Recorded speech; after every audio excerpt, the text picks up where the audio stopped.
All right, everybody. Well, we are live here this morning. Welcome to day 2 of Round Rock ISD virtual band camp. We are so excited to continue to bring everybody some really great content, some amazing guest speakers and clinicians that are here to work with our students. And today is absolutely no exception. We are thrilled to welcome into our virtual platform composer and composition professor at University of Texas, Omar Thomas, who is here joining us today to talk about his compositional process, his background in music, where he's come from, and where he is, currently guiding his own career as far as a musician and a composer goes. So welcome, Omar. It is so fantastic to see you. Thank you for being with us today. Thanks. It's a pleasure. Thanks for asking me. Yeah, absolutely, man. I'm going to kind of let you just start talking, but I know something that all of our kids would enjoy hearing about is your own background as far as a musician and how that path's kind of led you to where you are in your life right now. Sure. Well, I think it's really important for me to always say that I am 100% a product of public school music education, right? I started in band in 4th grade on the trombone, and I played into middle school where a jazz ensemble was available. So I joined that. Played into high school, when a marching band was available, I had that. I was the drum major of the high school marching band. I was that kid who was always in the band director's room. I'm sure you guys know that kid very well. Right. I was, the kid who, like, if the director was going to be gone, he'd ask me to run a rehearsal, and I couldn't get enough of that, right? And then I went to college for music education, actually, at James Madison University, and couldn't wait to join the Marching Royal Dukes. Did that, spent 2 years as a drum major of the MRDs, and so I mean, my musical world was shaped by my public school band and choir and orchestra experiences because I had a taste of all of it. That's awesome. I so appreciate you sharing the fact that you are a product of public school music education in the public schools, because right now it looks so different than anything we've ever all experienced before. Just off the top of my head, do you have anything that you can offer to our kids as far as like some words of inspiration or anything? Because we're in day 2 of band camp. It's a different experience for all of us. We're having a great time, but any words of advice or encouragement?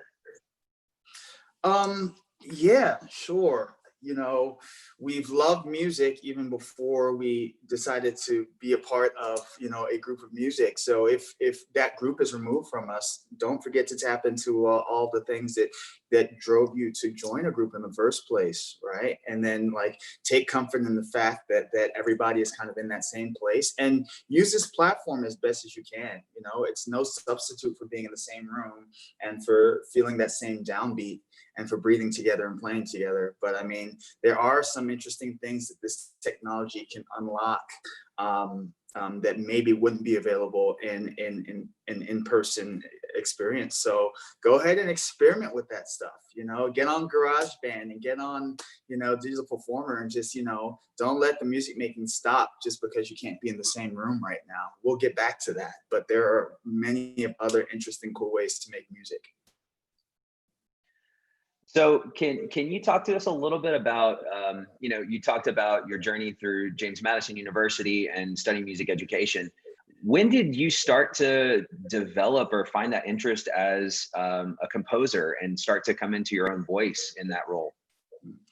It's funny. That's not a term that I owned for a very long time in my life. I was just like, oh, I write music, because if you tell people you're a composer, then they expect you to do that as a thing. And then the pressure of that changes everything. But I started writing music for fun in middle school. Staff paper, handwritten. I used to try to make my music visually look like the music that we were reading, like in terms of the font on the top and everything. And so I would just, and I would write like a trombone part to a piece that didn't even exist. It was just a trombone part because that's what I played. And I discovered Cakewalk Pro audio. And this is kind of wild. I used to arrange marching band music, a lot of it for fun by ear, right? And this is back when I didn't have any kind of a theoretical basis. So I would just listen to the bass note and I would stack thirds on top of it to make a triad, because I didn't really understand that chords could not be stacked like this. And then I would move the other notes on top until they sounded or felt right, you know, and that's how I started arranging. And I would grab all those, remember back in the day, you used to get like CDs from Warner Brothers and Arrangers Publishing, advertising the shows that year. I feel like now everybody does like, you know, custom made shows, but back in the day, everybody was doing the Hal Leonard grade 4. There were like 4 grade 4 shows and all that stuff. And so I used to grab those CDs. And I used to listen to them. I used to try to recreate them on Cakewalk Pro Audio. And then, you know, I would dabble and make my own stuff as well. And anything that I was listening to at the time that I felt like would be interesting to try to arrange, I would do that. And so by doing that, my ears got better and better, right? And then by the time I left high school, I had arranged, I mean, I had floppy disks, because this was the floppy disk era. I had so many of them, of all of these marching band arrangements that nobody will ever hear. But I did arrange some shows that got played. I arranged the score to Hook by John Williams by ear. I did the Gavin Greenaway's Disney Millennium Celebration. I did that by ear. Those were like the 2 big shows. And then I just had like a ton of stuff. I couldn't get enough with Chuck Mangione at the time. Don't hold that against me. I still love Chuck Mangione, actually. And so like I arranged, I mean, just everything. Even the most obscure Chuck Mangione tunes that people don't know. You know, it wasn't all Feels So Good in Land of Make Believe, right? It was like Sun Shower. Nobody knows Sun Shower, and that tune is incredible, you know? And so that's what I used to do. My delving into composition started with marching band pretty heavily. And then I remember when I was in high school, I actually wrote an original wind ensemble piece that nobody will ever hear, and it's probably for the best. And back in the 90s, that was the era, I feel like, of you know, like David Holsinger. Everybody was playing David Holsinger. So I wrote a piece to sound like a David Holsinger piece. And it's not bad for being 16 years old. I don't think it's bad, but also no one's ever gonna hear it.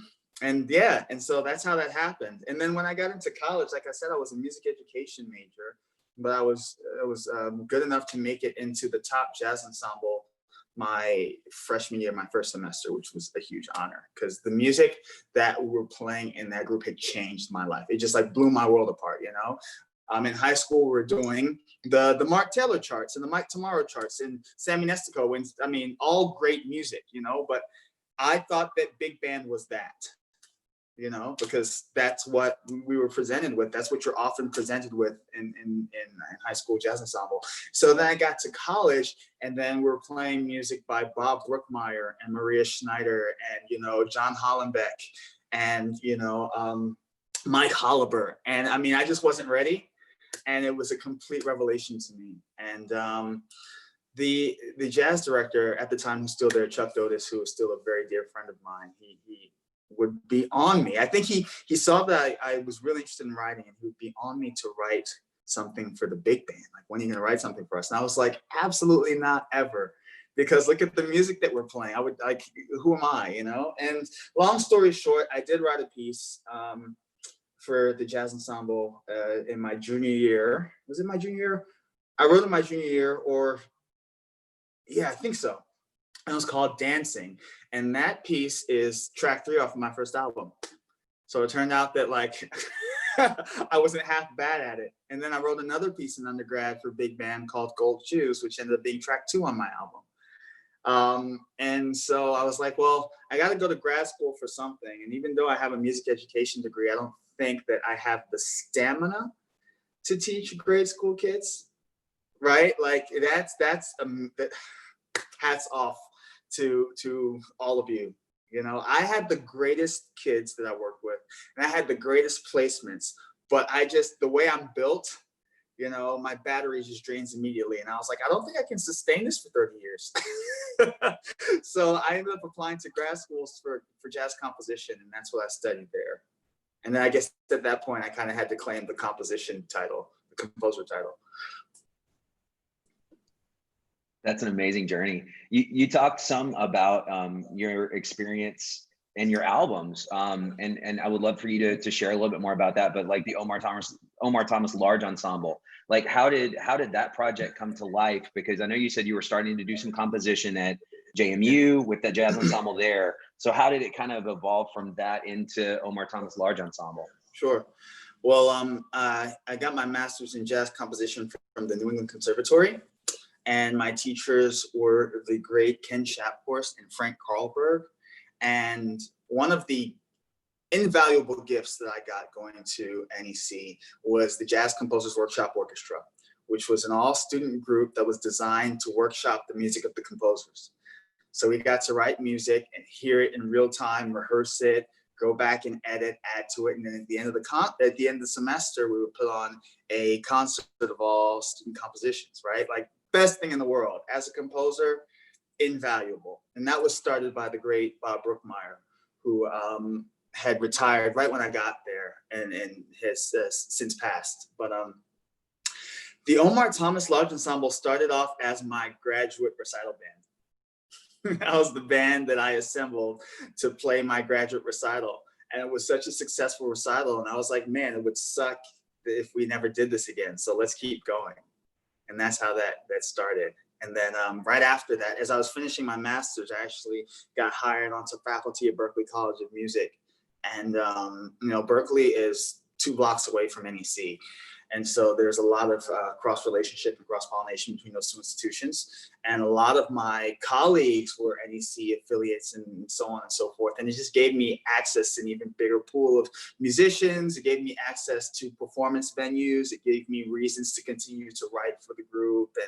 And so that's kind of how that evolved. And so I put on some concerts at some of the various venues around Berklee, and then we were fortunate enough to play the big Beantown Jazz Festival, like a street festival that happens in downtown Boston with like 3 stages and vendors and food and all of that stuff. And we featured a dear friend of mine with my big band, vibraphonist and marimbist Stefan Harris came and sat in with us. And so it was quite the experience.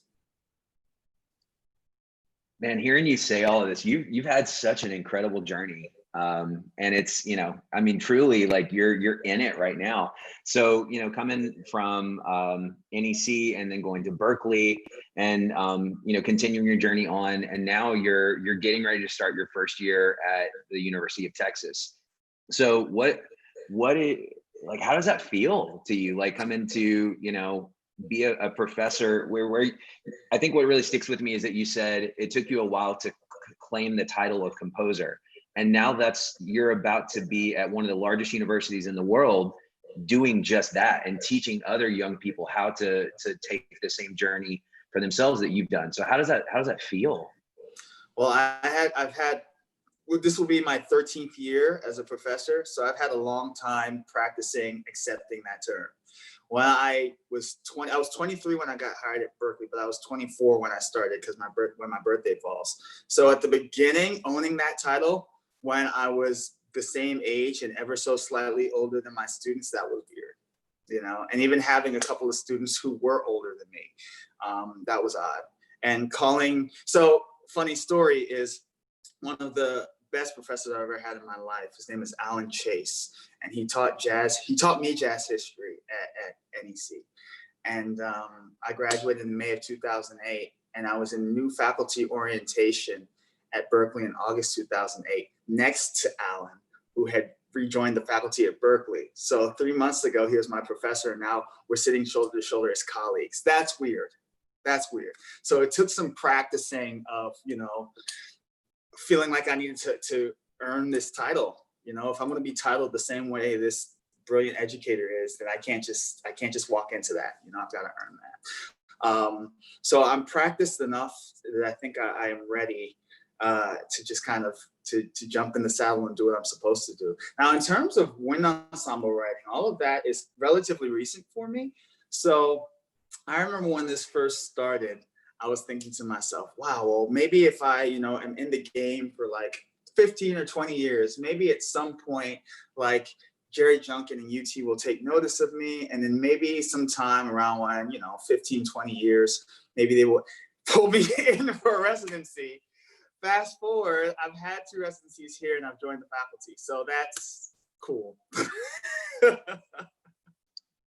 Yeah, that's pretty all right.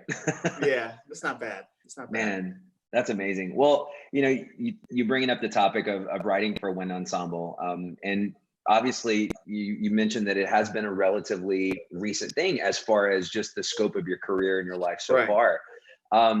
What was the first piece that you wrote for Wind Ensemble, and what was kind of the inspiration for that venture into Wind Ensemble? Well, the first unofficial piece was that piece that I told you about that I wrote when I was 16, which it was called Accolades. I'm still kind of proud of it, and also I'm equal parts proud and embarrassed, but it was a thing that happened. So I guess the first Wind Ensemble piece of this era was Of Our New Day Begun. And that was commissioned by Gary Shallert at Western Kentucky University. And there was a consortium of, I think, 38 or 39 wind ensembles across the country that bought into that. And Gary had just been selected with his wind ensemble to perform at CBDNA Southern that year, which was in Charleston, South Carolina, at the Gilliard Center, which is catty corner from Mother Emanuel Church. And that shooting had just happened earlier that summer. And so he actually reached out to John Mackey first to write something. And John was like, I'm definitely not the person who should write that piece of music. And it was his spouse, Abby, because they had been, so John and I used to live very close to each other in Boston, in Cambridge. And so I got to know John, and, you know, I would walk over to his place, we'd meet up for dinner and everything. And so he and Abby have come to my big band concerts. And so they knew my writing and they knew what I was about. And so he passed my name along, you know, they did. Actually, Abby suggested it.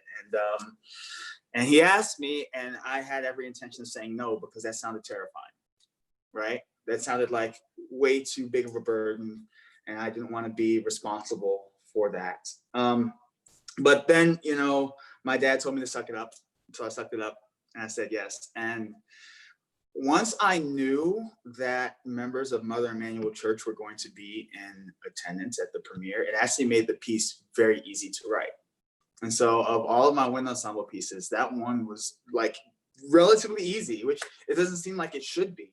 But I knew that if they were going to be there, it had to be music that they recognized and relate to. And the last thing I wanted to do was write some esoteric piece and say, I promise this is about you. I wanted them to feel themselves in the music, right? So I knew I was going to use the Black National Anthem. I knew I was going to use the blues. I knew there would be stomping and clapping. I knew there would be tambourine, and I knew there would be chord progressions from the Black church. And so from there, it just kind of happened. Can you talk a little bit about that premiere? And did you get to interact with any of the church family from Mother Emanuel after? Yeah, they all sat right behind me. So I watched the whole performance slouched down in my chair because it was all too overwhelming. I was feeling all of the things at once. And I just remember, it reminded me of the very first time my first big band piece was read in jazz ensemble at JMU. I was so nervous that I couldn't sit up straight. Like I was just kind of hunched over the whole time with butterflies in my stomach. And that's what that was like. They all sat behind me. And then the last note was cut off, and I ran up on stage and I immediately acknowledged them. You know, I didn't want the audience clapping for me. I wanted them to know who was in the audience. So, you know, I immediately told the audience who was there and where they were, so that all of that warmth and reception could be heaped onto them, because that's who the piece is for. And there's this really nice picture of myself and my friend Kelly, who came from North Carolina to be at the premiere, and a number of the mothers of the church all kind of standing on the staircase at the Gilliard Center. And it's a really nice picture of us. So I did get to speak with them a little bit. That's amazing. So much of your work, at least in the wind ensemble medium so far, has been on incredibly relevant topics and social topics that you've been able to use your voice to really provide a voice for maybe people that have not had that opportunity before. And you know, Of Our New Day Begun, and the piece about Marsha P. Johnson, Mother of a Revolution. You know, I mean, these are huge works that have such an important message. Do you find that when you either are commissioned to write a new piece of music, or you want to write something just because it is in your heart, or you feel that, do you tend to look for inspiration in our current world and things that you see? Can you just talk a little bit about your inspirational process, I guess? Sure. Well, with that piece specifically, Mother of a Revolution, that was a commission for the 50th anniversary of Stonewall, which happened last year, I think. And I think the original idea was to write a piece centered around Harvey Milk. But I felt like Harvey Milk has so much honor and memory already. You know, he's got this amazing movie. If you've never seen the movie Milk, you must see that movie. There are documentaries, there are books, you know, and I'm like, he didn't build this world alone. What have we done to honor this Black trans woman or the Black trans community for showing up and always being on the front lines, fighting for everybody, even if everybody wasn't fighting for them.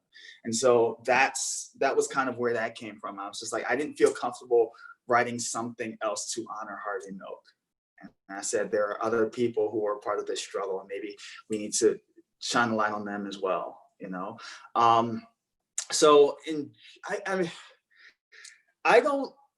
feel like I don't necessarily look for inspiration. I just feel like it kind of finds me and I work with it, right? Because you can look anywhere for inspiration. You know, as long as you're open and receptive, things will pop into your mind and pop into your heart, and like Inception, they'll just grow until they turn into something. So yeah, that's kind of where that comes from. So I'm going to transition a little bit. A lot of our kids either, you know, were at Westwood and they got to hear the performance of Baylor Wind Ensemble last year. Maybe they were at TMEA on their own. You know, we've tried to share with all of our kids your piece Come Sunday. So can we talk a little bit about Come Sunday, what it was written for, what it means to you? And yeah, I want to hear all about it. Okay, well, Come Sunday is a piece that I firmly believe should have existed long before me. Should have existed for decades. It was the most obvious piece in the world to write, and nobody had wrote it for reasons of representation in wind ensemble, right? How much sacred music is there for wind music? How much sacred music has existed in the large ensemble setting for the last couple of hundred years? And like, how much of it is told from the African-American perspective? Like literally, probably one hand, no, I'm gonna say one hand, right? And with wind ensemble loving rhythmic percussive music and you know, my love of rich harmonies, and growing up and you know, playing trombone and wind ensemble and having a very different musical experience than the music that I was having in jazz ensemble, and never really understanding why I had to go over here to get this one thing and go over here to get this next thing, I just decided that I would be the one to do it because it seemed like the most obvious thing in the world to do.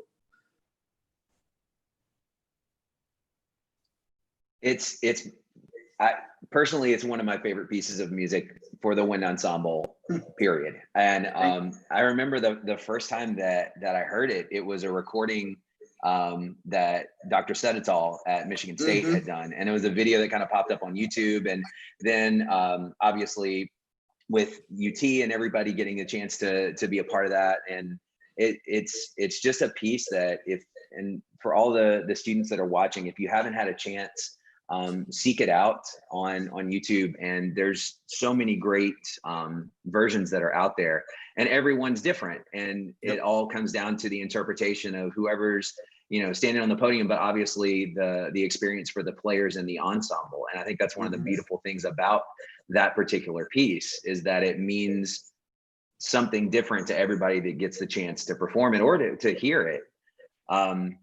Another piece that some of our students that are probably watching right now have performed is Your Shenandoah. And that came as a commission for the Grisham Middle School Wind Ensemble. And so can you talk a little bit about that? Sure. So it was originally commissioned actually by Andrea Brown at University of Maryland. And it ended up being kind of like a Maryland consortium, schools of Maryland and DC, like that area, right? The Shenandoah, just north of the Shenandoah Valley. So the story behind that is that this is going to sound ridiculous, but let me explain. I came up with that entire arrangement in my head, okay? And here is how that happened. I was a guest judge for, what's it called? The McKnight Fellowship, which exists in the city of Minneapolis, right? And it's designed to fund artists that are specifically from Minneapolis. And so they brought in some judges that year, and I was one of them. And there were just a number of musical acts, right, of all stripes. And it's an amazing thing. I mean, there was hip hop, there was spoken word, there was bluegrass, there was literally everything. There was classical. And a duo came out and played this very beautiful arrangement of Shenandoah. And I was like, oh, Shenandoah, it's tried and true, well-known, well-loved tune. And they played it, and it was lush and verdant. And it was, you know, it was a kind of a unique take on something that we'd heard before many times. And I thought to myself in that moment, if I were going to do an arrangement of Shenandoah, what would I do differently? Right. And so I thought about the melody, and I thought about bass notes to go under the melody. And that's how I came up with that. And so I wrote that whole thing just kind of in my head, thinking about it. And then I realized that it was very evocative of rainy days at JMU, because JMU is in the Shenandoah Valley. Right. And the rainy days could be quite beautiful. Right, if you're driving down 81 and you're right in the middle of these two mountain ranges, and the clouds are high enough that you can see the top of the mountains, and then sometimes it's that weird thing where it's raining but the sun is still kind of out, you know, you can see through the clouds. And so I was just trying to capture all of that, and I realized that the chords that I was coming up with in my head was kind of speaking to that, and so I just kind of followed that rabbit hole all the way down. And so that was premiered on my birthday in 2019 at the University of Maryland. Yeah. That's awesome. Yeah, and I've had a lot of great experiences with it since. I've worked with a number of schools. Grisham, right? You guys are here, I'm pretty sure. We had a great time with it. You guys played the mess out of it at Midwest. That was one of my favorite performances of it, actually. And, you know, getting to see you guys interact with Ryan Kelly at UT Austin back in December, you know, back when we could all meet and pack into one room and it was fine. I've just had really lovely experiences with that. And so it's been a joy for me to sit at the piano and like reveal those chords to people, because I love those types of harmonies, and they seem to be so few and far between in wind ensemble music. And so it's always a joy for me to be able to like place them in that arena. Very cool. I'm going to ask one more question and then open it up to some of our other directors that are here online, because I know that they have some questions that they've got for you as well. But what do you kind of have on the horizon? I mean, as far as your presence in the wind ensemble world goes, any like major aspirations or things that you know really want to venture into? You know, I've got some commissions lined up to do a couple of things. I'm really excited to write this piece that's rooted in Caribbean carnival, because my family is from the Caribbean. I'm a first generation American. And there's a sound that you've not ever heard in wind ensemble, unless it's been like kind of like a grade 0.5 Christmas tune, you know? So like bringing soca and calypso music of Trinidad and Barbados and Jamaica and Guyana and St. Lucia and all of those countries to the wind ensemble arena. I'm very excited to work on that. And I think that's kind of going to be the next thing that I tackle. And also, COVID willing, I'm supposed to record the third Omar Thomas Large Ensemble album in January, which it's been 7 years. It will have been 8 years by the time all is said and done. And so that's a project that I've thought about for a long time, and music that has been written for over a decade that I've been really excited to share. And so I want to spend the next couple of months kind of putting the 2020 Omar coat of paint on a piece that is a 2008 Omar piece, you know? I think the range of that music in terms of when it was written goes all the way back from 2008 to about 2016. So, you know, just kind of putting some cohesion to that is what I'm looking forward to doing. So those are some of the things that I'm working on. And an orchestral version of Our New Day Begun, because I feel like that piece could do a lot of good in that realm. And so I'm working to make that happen with some groups. That's really exciting. And to hear you, talk about the potential, venture into orchestral music too. A lot of our students, in fact, all of our high schools have, really strong band programs, but they have really strong orchestra programs as well. And so most of our kids get to participate in playing in a full symphony orchestra. So knowing that your voice is going to come to that arena before too long, that's really exciting to hear. Any of the other directors that are on the call, if you all want to hop on, unmute and ask some questions, that'd be great. Omar, I'm pretty new to your music. In the last year, which I think kind of your music has kind of exploded over the band world in the last year. I was at the Baylor performance at Lila Cockrell at TMEA for Come Sunday, and I've been around music for, 30-ish years. I've been to so many concerts. I've been to, 20 TMEAs. I've seen a lot of band, and I've seen a lot of performances. I can probably count on my fingers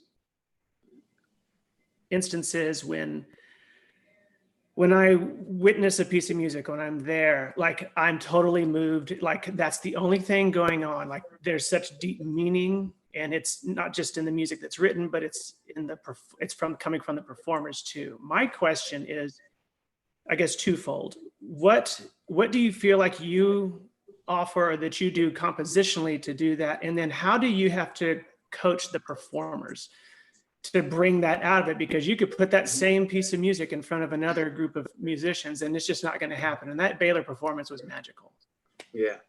So in terms of the first part of your question, I really just feel like the most important thing and the only thing that I can do is to show up authentically. So I just try to be as authentic to me as I can in every piece of music. And that's actually it's a challenge that I constantly have to overcome with every piece that I write, is just giving myself permission to say, you're not trying to write a Wind Ensemble piece, you're just trying to write an Omar Thomas piece. Just do what you do, write your music, and it's going to be fine, and trusting in that. And so that's what I did with that piece. I mean, those chord progressions, the melodies, I mean, that's just what I do, and that's who I am, and that's that's the music that I teach, and chord symbols and chord progressions, that's just, for me, it was a very second nature thing to do. And I will say that a really powerful moment that I had in writing that piece is at the time I was doing it, I was teaching Theory 1 at the Peabody Conservatory, right? And so we all know what Theory 1 is, 4-part voice leading,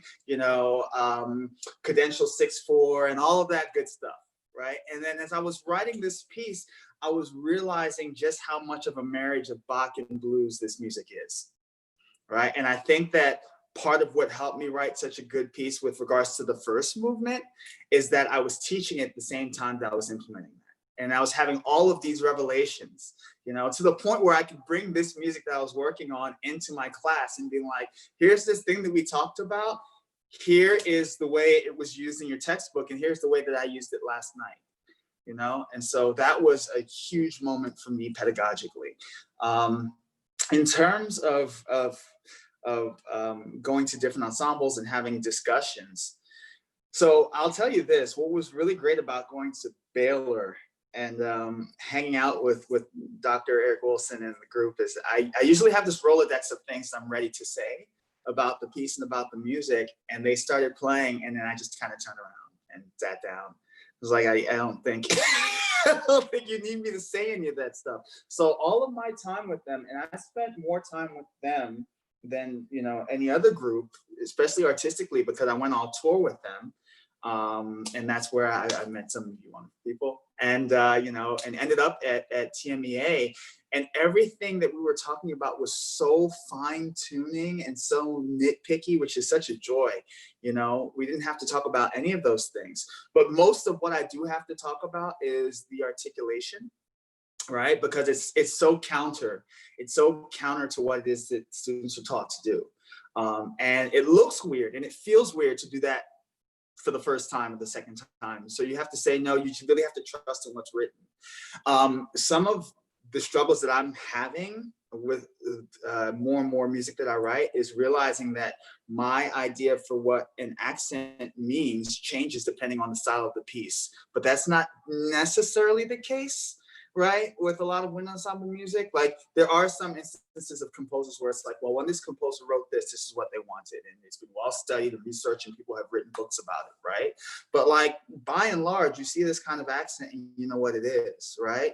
But this kind of accent in the blues and this type of accent in funk and this type of accent in different kinds of dance music will mean something different. And so it's going and having those conversations. This is a style of music. This is really like teaching a fat note. Whew, that is like the most difficult thing I find to talk to wind ensemble about, because nobody is teaching, I don't say nobody's teaching it, but it's just not necessary for the style of music that's taught often, right? To play a fat note that is a brick of sound and then you cut it off with your tongue. Like it just, the longer the note is, the more uncomfortable you find students get with it. And it's like, no, that's actually correct. And then the whole concept of cutting the note off with the tongue is like jarring, you know? But in a lot of the music that I write, especially the most recent piece, I guess, the Low Down Brown Get Down, which is a funk piece, and it requires all of that. You can play every note right and still get the piece entirely wrong if you don't understand what it means to play this style of music. Right? There's a certain aggression and there's a certain needle in the red that has to happen with that style of music that we don't often let our students do for a number of reasons. So that's my struggle.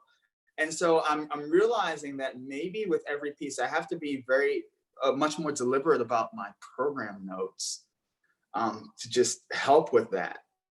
You know, and it's taken me this long to figure that out, but I'm realizing that. Or, you know, people can just bring me out and we can hang out and talk about it. I like that too.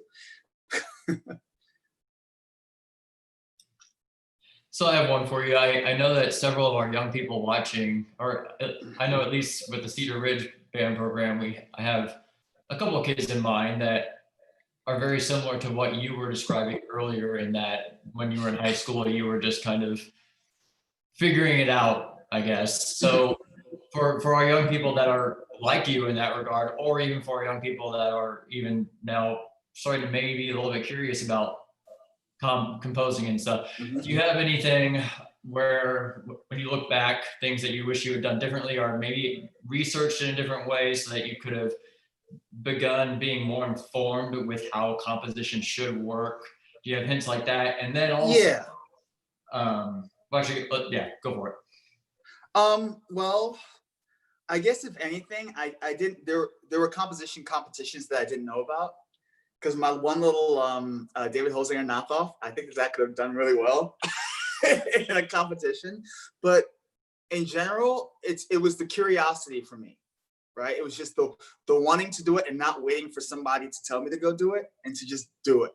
You know, just having the natural drive and curiosity to just say, I'm going to spend this Saturday on Cakewalk Pro Audio arranging this music, you know, and also just having directors that were really supportive and nurturing of my talent. You know, in middle school, my band director, Mr. Chepakaitis, I still feel weird calling him by his first name. I don't think I ever feel comfortable. His name is David, and that's weird to me. You know, he also played trombone, and so I would take trombone lessons from him, and he would grab the real book back in the day when it was illegal. Remember that? Now they like published it, and all the mystery and the allure is gone. But back in the day, it was some real covert stuff. If you had a real book, it was like, oh man, where'd you get that? You know, who'd you talk to? And we would play through the real book together. I would play the melody, and then he would play the roots of all the chord symbols, and then we would switch. And you know how much I learned about functional harmony by doing that? Because it was also familiar to me, because of all the music I was just listening to in my life, and just like, you know, figuring out how that worked. was invaluable. And then actually having a band director in high school who would entertain playing my music and like letting me run rehearsals every now and then, that was huge too. But yeah, I would just say, if you're curious about it, don't wait. Don't wait for somebody to task you with creating. Just go and do it and figure it out. Grab scores, you know, and make it happen. There are so many scores out there. Like on my website, I've got viewable scores where you can look at them, but you can't print them. And like that's, you know, they're on YouTube. God, there are scrolling scores that happen. There's just so much to learn from. So just, if you're curious, just go, just start.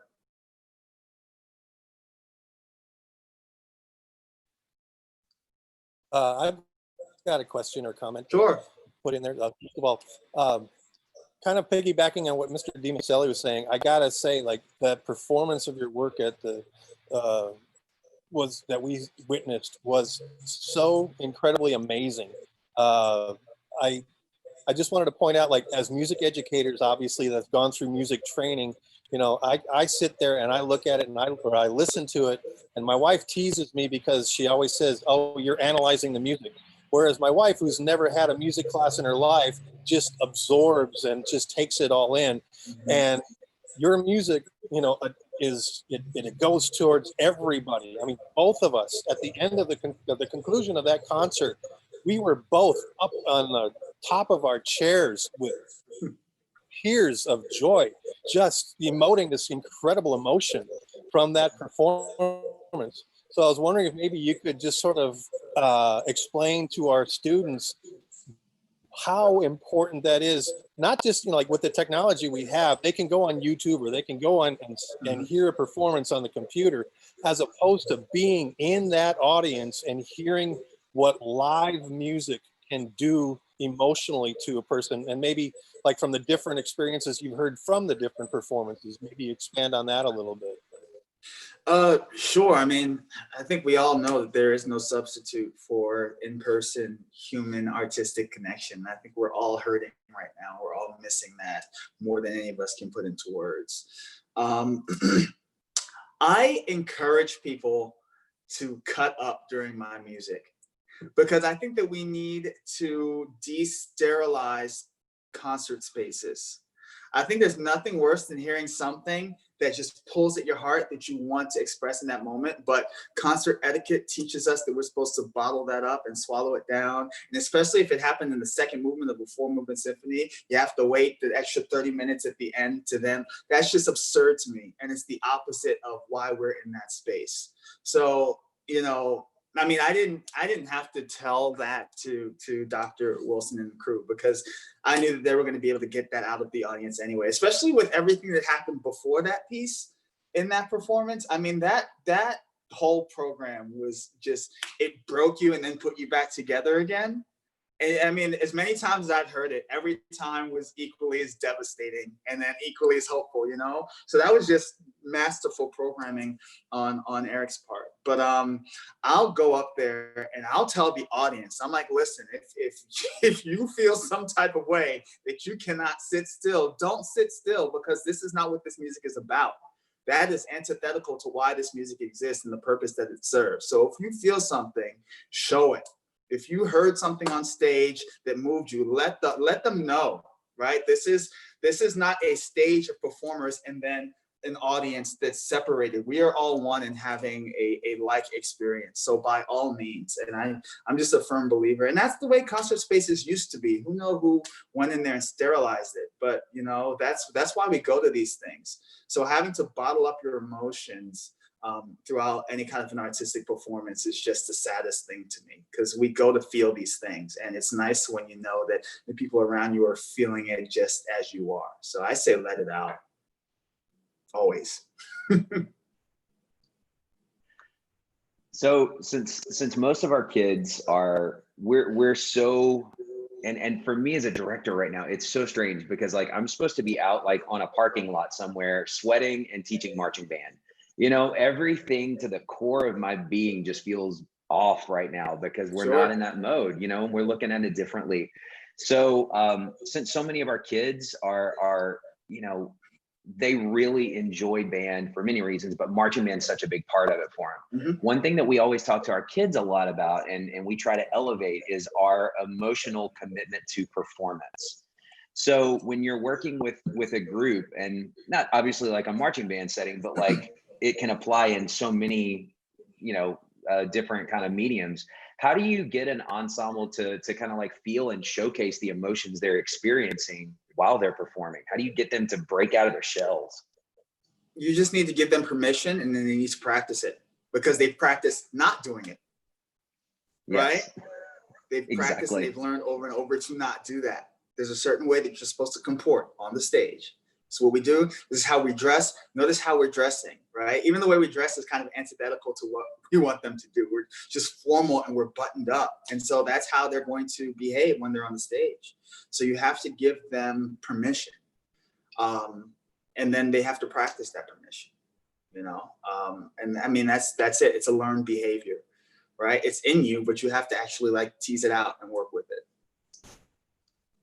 And I think that's when we come back to Come Sunday and what we all got to witness on stage at TMEA or in our band hall or wherever that performance was, like the music, I think for some of those performers allowed them, like just watching the joy on their face.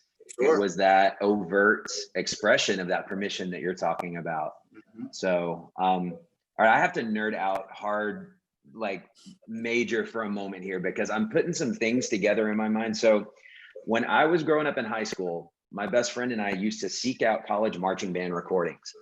And you know what university that I owned from probably 1988 all the way up to that point, 2000 in high school? I had every James Madison Marching Royal Duke Yeah. CD. Yeah. And so I am putting together that I probably have CDs that you were the college drum major at that point.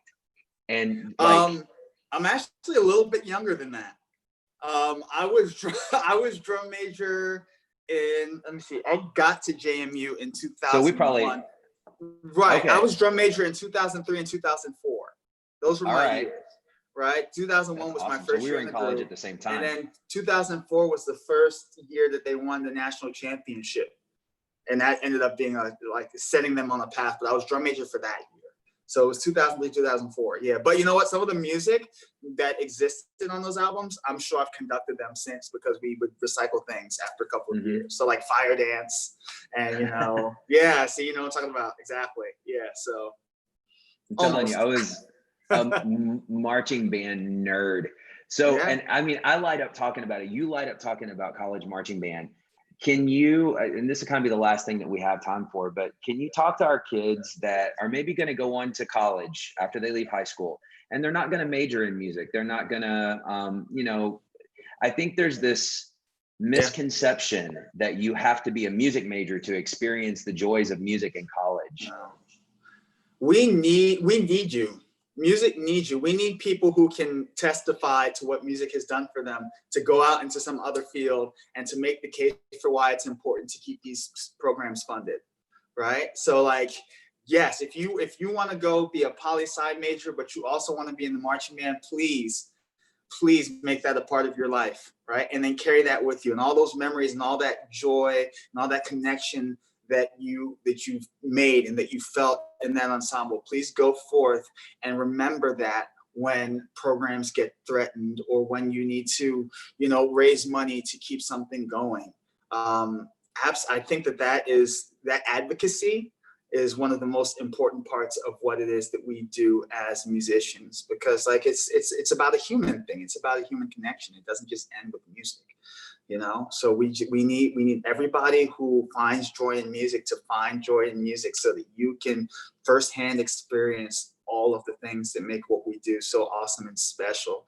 And so that you can go out there and, maybe you're on a city council, maybe you run for office or something, and you can support all those young people who you hope have the same wonderful experience that you did. So go get you some music and then go off and do whatever it is that you want to do. But like, it is for you.